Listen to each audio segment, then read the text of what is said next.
رزق کی تنگی دور کرنے کی دعا۔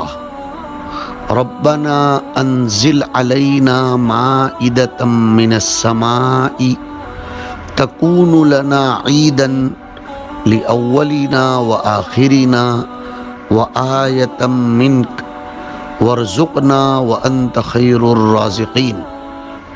پارہ نمبر 7 سورۃ المائدہ آیت نمبر 114۔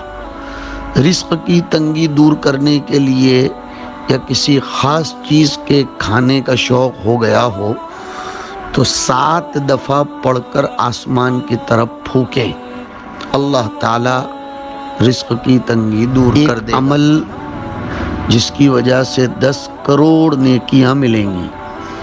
حضرت عبداللہ ابن مسعود رضی اللہ تعالیٰ عنہ فرماتے ہیں کہ جس نے رات کی عبادت میں یہ کلمات پڑھے تو اسے 10 کروڑ نیکیاں ملیں گی۔ سبحان اللہ والحمد للہ ولا الہ الا اللہ واللہ اکبر ولا حول ولا قوت الا۔ جو شخص نماز سے فراغت پر صرف 3 مرتبہ یہ مختصر کلمہ کہہ لے تو وہ اپنی جگہ سے اس حال میں اٹھے گا کہ اس کی مغفرت ہو چکی ہوگی۔ سبحان اللہ العظیم وبحمدہ لا حول ولا قوت الا باللہ۔ سبحان اللہ العظیم وبحمدہ لا حول ولا قوت الا باللہ۔ مکان اور رزق میں کشادگی حاصل کرنے کی دعا۔ سورہ اعراف آیت نمبر 10 پارہ نمبر 8۔ وَلَقَدْ مَكَّنَّاكُمْ فِي الْأَرْضِ وَجَعَلْنَا لَكُمْ فِيهَا مَعَايِشَ قَلِيلًا مَا تَشْكُرُونَ۔